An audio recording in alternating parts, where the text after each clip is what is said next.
네, 지금 보시는 그대로입니다. 어제 한동훈 위원장은 청주로 갔고요. 이재명 대표는 영등포로 갔습니다. 행선지에 담긴 의미도 있겠죠. 먼저 청주로 간 한동훈 위원장 얘기를 좀 들어보겠습니다. 제가 어릴 때 여기 자주 왔었어요. 아니, 제가 다니는 학교가 그 당시 국민학교가 운호였거든요. 여기 이렇게 요거 천 건너면은 바로잖아요. 학교 끝나면 여기 떡볶이 먹으러 애들하고 왔던 기억이 납니다. 위치가 그대로죠? 예, 위치는 그대로입니다. 제가 모충동 살았었는데요. 그러니까 바로 건너편이잖아요. 그래서 그러니까 여기 천만 딱 넘어오면 그 당시에는 여기 지금도 있나요? 돌다리, 예전에 그때는 돌다리였어요. 충청은 치우치지 않는 마음을 가지고 정확하게 정책의 당구를 꿰뚫어보는 그런 인심을 가지고 있는 곳이죠. 그러니까 저희가 딱 그 마음으로, 치우치지 않은 마음으로 좋은 정치를 하겠다는 생각으로. 네. 한동훈 위원장의 얘기를 좀 들어봤습니다. 오늘 뭐 보니까 여기서 오래 살았고 어린 시절에 뭐 떡볶이도 여기서 먹었고 그 지역의 인연을 상당히 좀 강조하는데 어린 시절에 좀 살았던 곳이기 때문에 또 개인적 인연도 좀 남다른 곳인 것 같아요. 네, 뭐 예. 실제로 이 부모는 아마도 강원도 분인 것 예. 같아요. 강원도 분인데 거기서 태어난 기는 청주에서 태어나지 않았지만 중간에 여기서 일정 정도 지금 이 거주를 한 것으로 예. 알고요.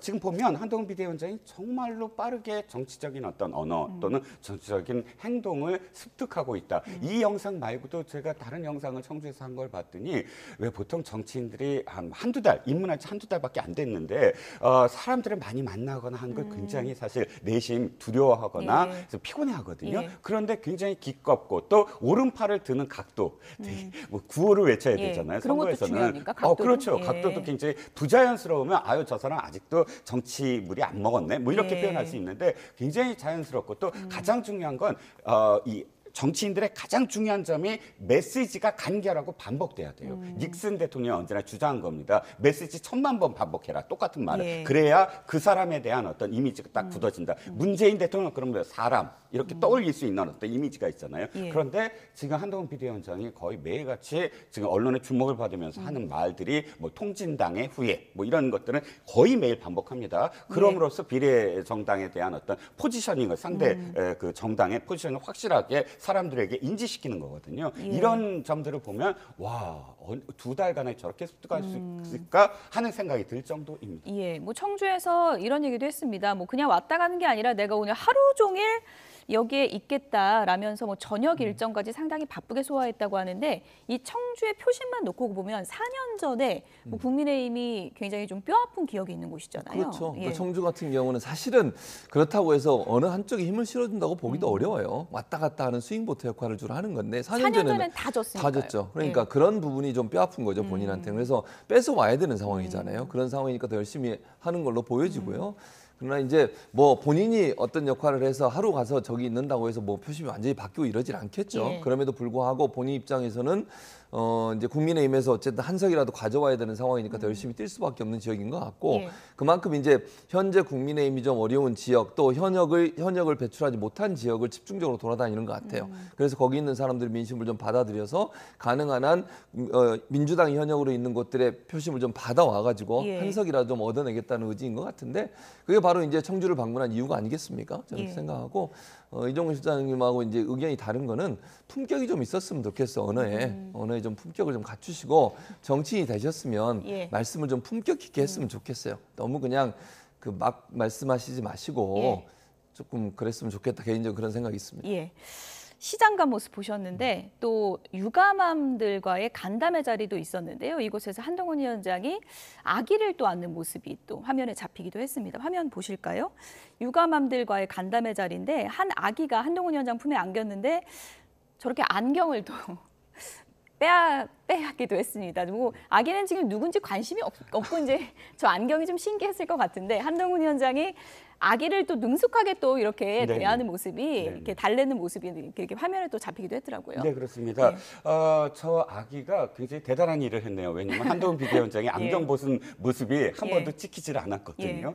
자연스럽게 어쨌든 안경을 벗은 모습을 우리들이 볼 수가 있었고요. 마이크도 뺏으려고 그러고요. 그렇죠. 지금. 그런데 중요한 건 이거인 것 같아요. 한동훈 비대위원장이 조금 발빠르게 전국을 저렇게 움직임으로써 이재명 대표가 조금 선수를 빼앗긴 듯한 느낌? 그리고 왜 이 지역을 가는 게 중요하냐면 일단 메시지를 던질 수가 있고 두 번째는 사람들을 만나는 그런 네. 광경을 찍힐 수가 있고 세 번째는 이렇게 가십거리들이 나올 수가 있거든요. 호떡을 먹었는데 그 호떡이 그 다음날부터 매진이 됐다더라. 뭐 아기가 안경을 벗겼다더라. 예. 이런 가십 기사들이 완성이 되면서 전체적으로 기사의 양이 많아져요. 예. 그런데 이재명 대표가 뒤늦었지만 어쨌든 발빠르게 또 이제 뒤쫓아 가야 될 것 같습니다. 예. 지금 저 장면 보니까 이제 유세하면서 스킨십 늘리려면 아기도 잘 봐야 될 것 같습니다. 민주당의 이재명 대표는 영등포로 갔습니다. 영등포로 간 이유도 있습니다. 어떤 얘기인지 들어보시죠. 우리 최현일 후보 워낙 영등포 구정도 아주 잘 하셨죠? 사실 저희가 단수로 추천을 안 해도 경선에도 너끈하게 원래 이기는 건데 맞습니다. 그 이상한 핑계를 대고 나가시는 바람에 싱거워지긴 했습니다. 지금 상대 후보로 오늘 김영주 후보가 확정이 됐다고 하더군요.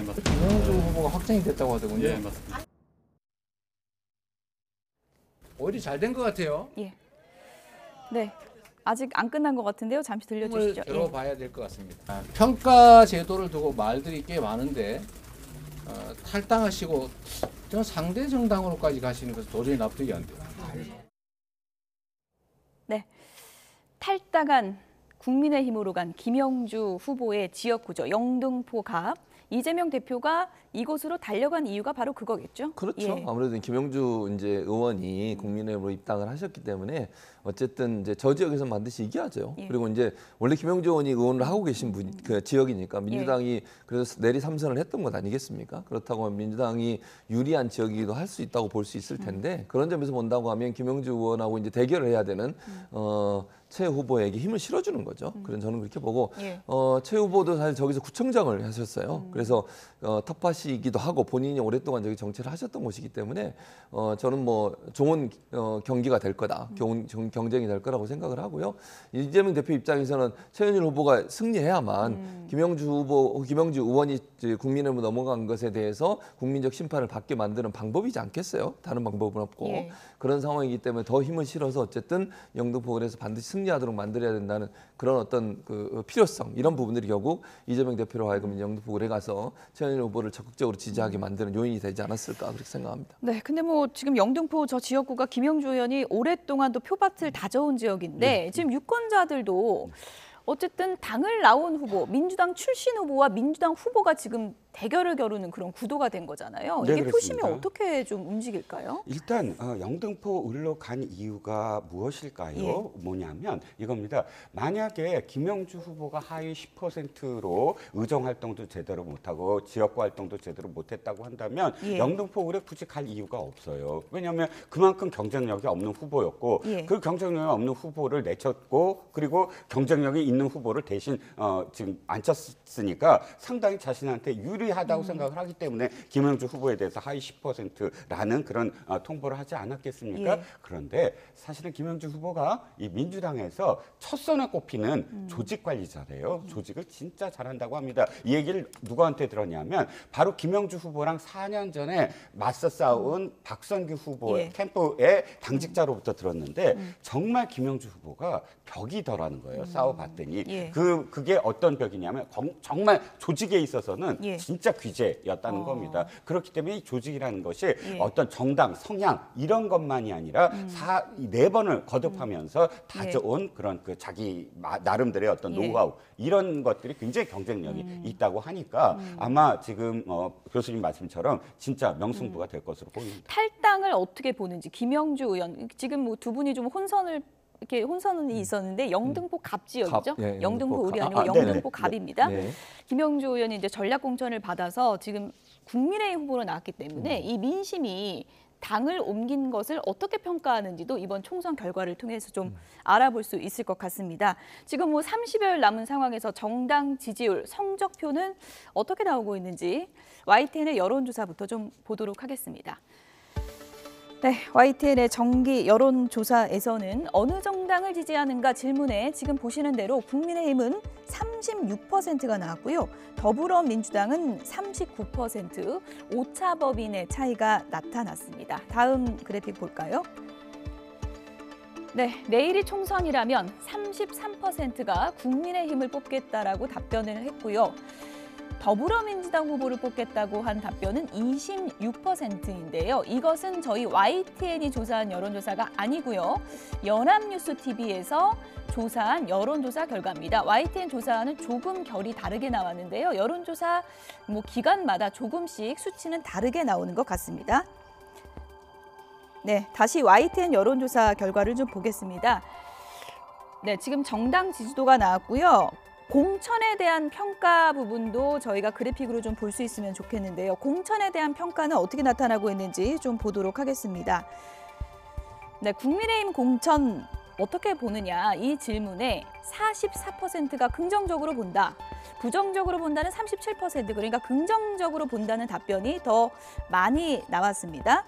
민주당은 어떻게 나타나고 있는지 볼까요? 민주당 공천은 어떻게 바라보고 있습니까? 라는 질문에요. 긍정적이라는 답변이 33, 부정적이라는 답변이 50입니다. 부정적으로 본다. 그러니까 공천에 대한 평가가 좀 부정적인 답변이 민주당이 좀 높게 나타나고 있는 것을 확인할 수 있습니다. 네, 최지만 교수님.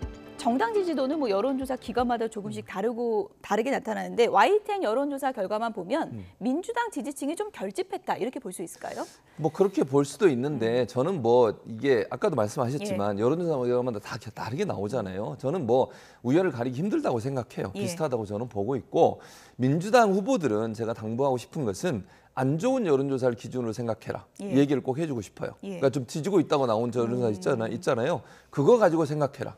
그러면 어떻게 더 절박하게 뛰겠죠. 내가 지고 있으니까 더 열심히 뛰어야지. 뭐 예를 들면 좋은 결과가 나오더라도 거기에 너무 취해 있으면요. 절대로 안 됩니다. 선거는 늘 조금 지고 있다는 자세로 선거에 임해야 된다고 저는 보거든요. 민주당 마찬가지입니다. 한 석이라도 더 가져와야 되고 1%라도 얻기 위해서 최선을 다해야 돼요.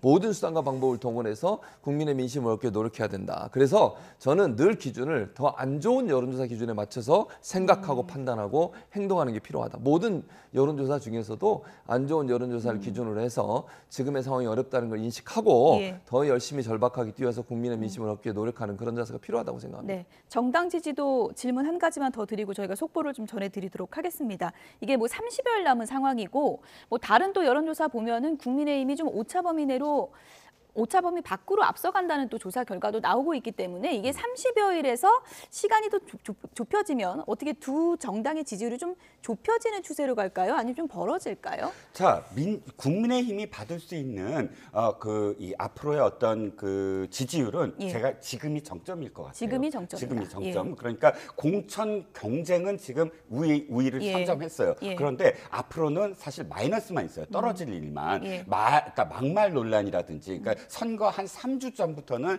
사실 새로운 어떤 이슈들이 거의 작용을 못합니다. 왜?